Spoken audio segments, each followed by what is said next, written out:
जरा सुनिएगा, देखिएगा। आपकी क्या न्यूज है? इसने इसको आप देखें किस तरह की कल खौफनाक खबरें आई हैं। पूरी दुनिया में हुकूमतें इस वक्त स्ट्रगल कर रही हैं। ये हुकूमत भी हमारी एहसास प्रोग्राम चला रही है, बिल गेट्स से पैसा लाती है, गरीबों को बांटती है थोड़ा सा। लेकिन क्या कोई एहसास प्रोग्राम, कोई दुनिया का रिलीफ प्रोग्राम, कोई बेनजीर सपोर्ट प्रोग्राम इस निज़ाम का मुकाबला कर सकता है जो अल्लाह ने कायम किया हुआ है? नवंबर से मुंजमद IMF कर्ज की जो बर्फ है वो पिघलते ही हुकूमत ने एक और मुआहदे के लिए कमर कस ली है। कहा यह जा रहा है कि अगले 2 रोज में रुकी हुई जो $1 अरब की रकम मिलने के बाद जुलाई से $2.5 अरब का नया मुआहदा करने की कोशिश की जाएगी। मुआहदा नया होगा लेकिन हकीकत में ये वही रकम है जो मौजूदा प्रोग्राम से बच रही है। अच्छा, नया मुआहदा नए इम्तिहानात साथ लाएगा और यकीनी तौर पर आप सही समझ रहे हैं, वो अवाम को ही भुगतना होगा। हमारा मुल्क एक ड्रामा बन जाएगा। ऐसे घर का हर आदमी मजाक उड़ाता है जिसके घर वाले आपस में एक दूसरे पे तोहमतें और इल्जाम लगाते हों।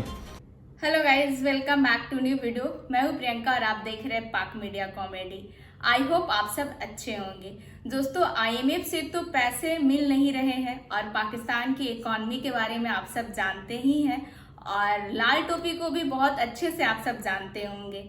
लाल टोपी आए दिन नए नए आइडिया देते रहता है पाकिस्तान को सुपर पावर बनाने के लिए, और कभी बोलता है कि न्यूक्लियर पावर को बेच दो और उससे पैसा कमा लो, तो आज कुछ अलग ही आइडिया दे रहा है। तो आइए देखते हैं इस वीडियो के अंदर में। और इस वीडियो में फिजा खान का भी रोना धोना चल रहा है, और जब से पाकिस्तानी पत्रकारों का सॉफ्टवेयर अपडेट होना स्टार्ट हुआ है तो पाकिस्तानी पत्रकार कुछ भी बोलने से पहले 10 बार सोचते हैं। खैर, आइए देखते हैं इस वीडियो को। अच्छा, नया मुआहदा नए इम्तिहानात साथ लाएगा और यकीनी तौर पे आप सही समझ रहे हैं, वो अवाम को ही भुगतना होगा। पेट्रोल पर लेवी लगाकर इसे मजीद महंगा किया जाएगा। नायाब बिजली और भी महंगी हो जाएगी और इसी तरह टैक्स और ड्यूटी में भी रद्दोबदल करना पड़ा। सिर्फ पाकिस्तान की अगर बात करें तो बकरीद पर तकरीबन 15 से 20 लाख छोटे बड़े जानवर कुर्बान किए जाते हैं और उनकी कीमत तकरीबन, क्योंकि अनडॉक्यूमेंटेड इकॉनमी है, जाहिर है किसी ने बैंक ट्रांसफर्स तो नहीं होते, कोई डॉक्यूमेंटेड इकॉनमी नहीं है, गरीब काश्तकार या जानवरों को पालने वाला लेकर आता है मंडी में, वहां से बेचता है। फिर तकरीबन अंदाजा यही है कि 50 अरब से लेकर 100 अरब तक तकरीबन 1 खरब रुपए के जानवर पाकिस्तान में इन 3-4 दिनों के अंदर फरोख्त होते हैं। और फिर अरबों रुपया का कारोबार इसके साथ होता है कि जो चारा बेचते हैं, वो लोग जो ट्रांसपोर्टर्स हैं कि जो जानवरों को शहरों तक पहुंचाते हैं या मंडी से आपके घर तक लेकर आते हैं, फिर उसके बाद कसाई हैं जो उसको ज़िबा करते हैं, उसके बाद खालों का कारोबार होता है। ये सब मिलाकर पूरा इंडस्ट्री जो बनती है इसकी तकरीबन 2 खरब रुपए के आसपास, ये बल्कि इससे भी ज़्यादा बाज़ अप्रॉक्सीमेट्स ये हैं। सोचिए, ये सब का सब पैसा तकरीबन 200 अरब रुपया या 300 अरब रुपया अमीरों की जेबों से निकलकर 100% गुरबा में तकसीम होता है पूरे माशरे में, क्योंकि जानवरों का कारोबार करने वाले भी, ट्रांसपोर्टर्स भी, चारा बेचने वाले भी, छुरियां और टोके बनाने वाले भी, और उसके बाद कोयले बेचने वाले, और उसके बाद बारबेक्यू का सामान तक बेचने वाले, और उसके बाद गरीब जो खाते हैं गोश्त, 100% इतना बड़ा रिस्क ये गुरबा में तकसीम होता है पूरे मुल्क में। इतनी बड़ी वेलफेयर स्कीम चलती है ये। दुनिया की कोई हुकूमत कितने भी रियासत की ताकत इस्तेमाल कर ले, एक दिन में लोगों को ये मजबूर नहीं कर सकती कि 200 से 300 अरब रुपया आप निकाल कर गरीबों में तकसीम कर दें। सिर्फ अल्लाह के एक हुक्म के ऊपर पूरी कौम करती है। उस दुबई प्लान में ऐसा क्या होगा कि पाकिस्तान की मईशत जो इस वक्त ज़बूहाली का शिकार है, बदहाल है, गरीब आदमी परेशान है, वो रेस्क्यू होगा, वो अपने मसाइल से बाहर निकलेगा। मिसाल के तौर पे आज की खबर है कि स्टेट बैंक ऑफ पाकिस्तान ने शरह सूद में मजीद 1% इजाफा कर दिया, और ये हुकूमत मर जाती है लोगों से टैक्स निकलवाने के लिए, लोग टैक्स नहीं देते। हुकूमत सख्तियां करती है लोगों पे, कवानीन बनाती है, खून चूस लेती है, लोग अपनी जेब से पैसा नहीं निकालते। यहाँ अल्लाह ने एक हुक्म दिया है कि सैयदना इब्राहीम की सुन्नत में सैयदी रसूलुल्लाह की अताअत में तुमने कुर्बानी करनी है, और जैसे कहा 200 से 300 अरब रुपया, 3 खरब रुपया माशरे में निकल के अमीरों की जेब से गरीबों में चला जाता है। कायनात में इससे बड़ी distribution of wealth, circulation of wealth कायनात में हो ही नहीं सकती, इतने से छोटे अरसे के अंदर इतनी ज्यादा। पूरी दुनिया का जो आज कैपिटलिस्ट माशी निज़ाम है, लॉकडाउन के बाद खासतौर पर जब इन्होंने पूरी दुनिया का इकोनॉमिक और बिजनेस तबाह कर दिए हैं, नौकरियां तबाह हो गई हैं करोड़ों की तादाद में, मिडिल और स्मॉल बिजनेस तो बिल्कुल तबाह होकर रह गए।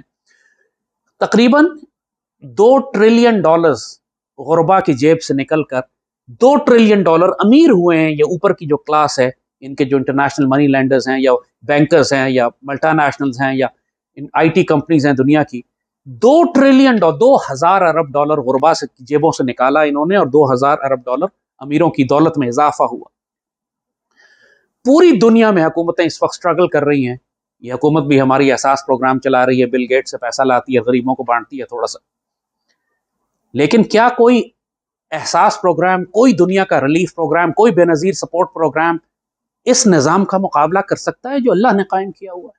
अच्छा, वजीर आजम साहब IMF सरबराह को 4 बार फोन कर चुके हैं, मगर मियाँ साहब के समधी वजीर ख़जाना इसहाक डार साहब कभी आंखें दिखाते हैं, कभी बैरूनी साजिश का नाम देते हैं और कभी ड्रामेबाज कहते हैं, फिर कभी सहाफ़ियों से बदतमीज़ी भी करते हैं। ज़रा देखिए कि इसहाक डार साहब जब से आए हैं किस तरह कर्ज मिलने को बाएं हाथ का खेल करार दे रहे हैं, हालांकि IMF पसे पर्दा उनका बाजू मरोड़ता रहा है। ज़रा सुनिएगा, देखिएगा। दुनिया का सबसे बड़ा वेलफेयर निज़ाम पाकिस्तान में जो चल रहा है वो अनडॉक्यूमेंटेड है। हुकूमत को नहीं पता चलता कि कितना पैसा गरीबों में तकसीम हो रहा है, और पूरे मुल्क में अंदर गुरबा की वेलफेयर का एक निज़ाम चलता है और वो सारा वॉलंटरली अल्लाह के एक हुक्म के ऊपर ज़कात निकालो। हुकूमत अगर सिर्फ ये ऐलान कर दे, चलो पैरेलल सिस्टम चला के, आइडिया देते हैं तुम्हें, पैरेलल सिस्टम चला के देखो, क्योंकि पहले एक दफ़ा ज़कात का हुक्म ज़िया-उल-हक के ज़माने में हुआ, लोगों ने हंगामा कर दिया कि हम हुकूमत को ज़कात नहीं देंगे। आप पैरेलल सिस्टम चला दें, आप कहें जी ठीक है, या आप इनकम टैक्स दें या ज़कात दें, और जो ज़कात देगा उससे इनकम टैक्स माफ़ कर दी जाएगी। पैसा सबका खुदा होता है, दुनियादार आदमी के लिए पैसा बड़ा खुदा है, चाहे वो अल्लाह को खुदा माने, लेकिन फिर भी पैसा जहां बेनिफिट इंटरेस्ट होता है वहां पे वो पैसे की तरफ जाता है। हर शख्स ही शौक से चाहेगा कि 15-20% इनकम टैक्स महीने का देने के बजाय 5-10% महीने का इनकम टैक्स देने के बजाय साल का अगर 2.5% मुझे देना पड़ा तो ये बेहतर सौदा है, ये दे देते हैं, करके देख लें। अगर लोगों को हुकूमत पर एतबार हो जाए कि हुकूमत इस ज़कात के पैसे को ज़ाया नहीं करेगी, तो जितना पैसा आप सिर्फ इनकम टैक्स की मद में इकट्ठा करते हैं लोगों से, खुद आप कहते हैं कि जनाब 22 करोड़ आबादी में 12-13 लाख लोग इनकम टैक्स देते हैं, इनकम टैक्स की मद में आप जितना पैसा इकट्ठा करते हैं उससे 100 गुना ज्यादा पैसा आप ज़कात की मद में इकट्ठा कर लेंगे। इसी तरीके से तिजारत, अल्लाह ताला फरमाता है इसने तिजारत को हलाल करार दिया है, सूद को हराम करार दिया है। आप मुल्क की मईशत ठीक करना चाहते हैं सूद की बुनियाद पे, जो कि अल्लाह उसके रसूल के साथ जंग है, कैसे ठीक करेंगे? आप ये कहते हैं कि इंटरनेशनल निज़ाम मालियाती फंड के साथ, IMF के साथ, सबके साथ हमें मजबूरन सूद पे काम करना पड़ता है। चलो मुल्क के अंदर तो तुम सूद खत्म कर सकते हो ना, रियासत के इदारे तो एक दूसरे के साथ सूद खत्म कर सकते हैं। पाकिस्तान के सरकारी बैंक हुकूमती इदारों को कर्ज देते हैं, उस पर सूद क्यों देते हैं? स्टेट बैंक अपने रियासत के इदारों को कर्ज देती है, उस पर सूद क्यों लेती है?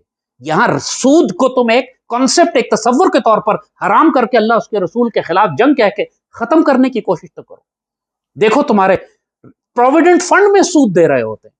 22% शरह सूद जब जाएगी तो उससे महंगाई का तूफान आएगा, उस महंगाई का तूफान का बोझ पाकिस्तान के अवाम पर डलेगा। और दूसरी तरफ IMF है तो उससे हमें तकरीबन $1.2 बिलियन चाहिए, और उन्होंने कहा कि 215 अरब रुपए के मजीद टैक्सेस लगाए। आज का पूरा वीडियो देखने के लिए आप सभी का बहुत बहुत धन्यवाद। वीडियो अच्छा लगता है तो लाइक शेयर कर दे, चैनल पर नए हैं तो चैनल को सब्सक्राइब कर ले और बेल आइकन भी प्रेस करें ताकि लेटेस्ट वीडियो का नोटिफिकेशन मिलता रहे। और कमेंट में भी अपनी राय दें कि आज का वीडियो आपको कैसा लगा। तो फिर मिलते हैं अगले वीडियो में, अपना ख्याल रखें। जय हिंद, जय भारत।